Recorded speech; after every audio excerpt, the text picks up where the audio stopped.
Child Guidance. Chapter 19, Purity. Give instruction in the principles of purity. Christian mothers be entreated by a mother to realize the responsibility resting upon you.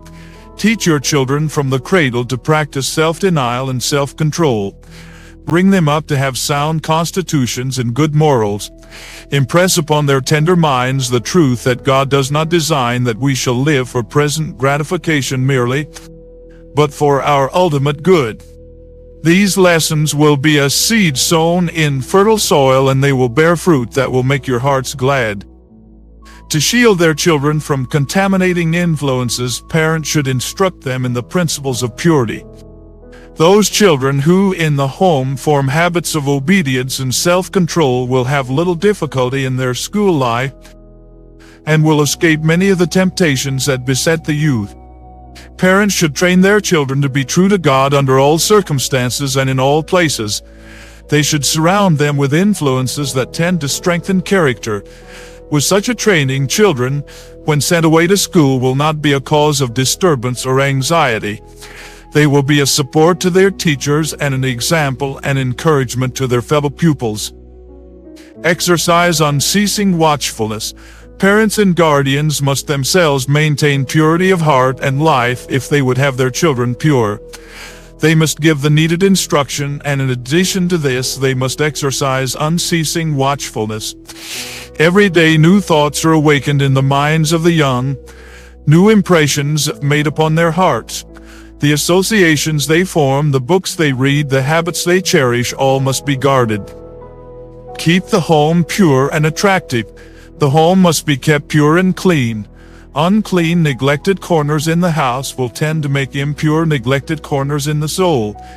Mothers, you are the educators of your children, and you can do a great deal if you begin early to inculcate pure thoughts by fitting up their rooms in a cleanly, tasteful, attractive manner. Guard the associations. If parents desire their children to be pure, they must surround them with pure associations such as God can approve.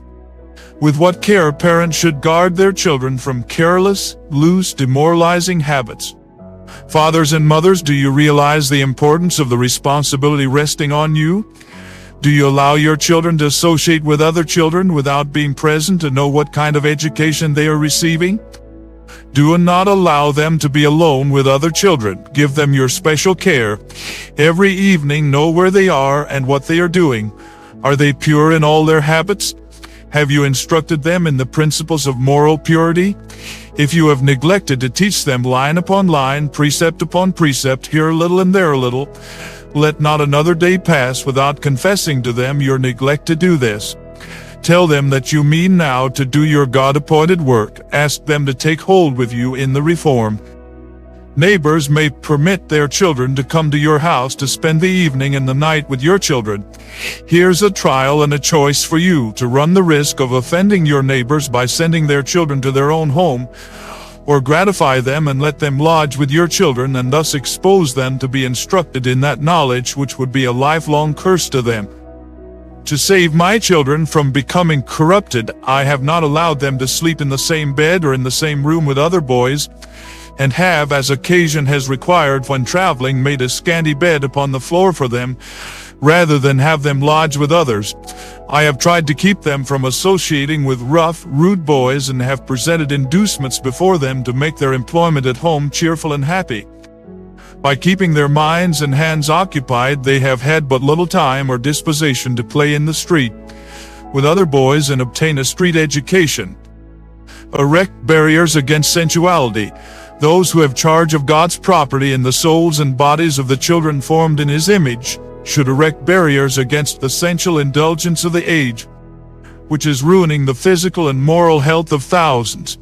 If many of the crimes of this time were traced to their true cause, it would be seen that they are chargeable to the ignorance of fathers and mothers who are indifferent on this subject. Health and life itself are being sacrificed to this lamentable ignorance. Parents, if you fail to give your children the education which God has made it your duty to give them, you must answer to Him for the results. These results will not be confined merely to your children. As the one thistle permitted to grow in the field produces a harvest of its kind, So the sin resulting from your neglect will work to ruin all who come within the sphere of their influence. Fill the mind with images of purity. The Christian life is one of constant self-denial and self-control. These are the lessons to be taught the children from their infancy. Teach them that they must practice temperance, purity in thought and heart and act, that they belong to God because they have been bought with a price, even the precious blood of His dear Son.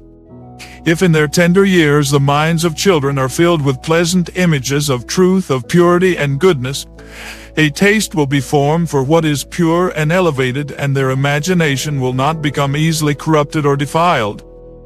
While if the opposite course is pursued, if the minds of the parents are continually dwelling upon low scenes, if their conversation lingers over objectionable features of character, if they form a habit of speaking complainingly of the course others have pursued, the little ones will take lessons from the words and expressions of contempt and will follow the pernicious example.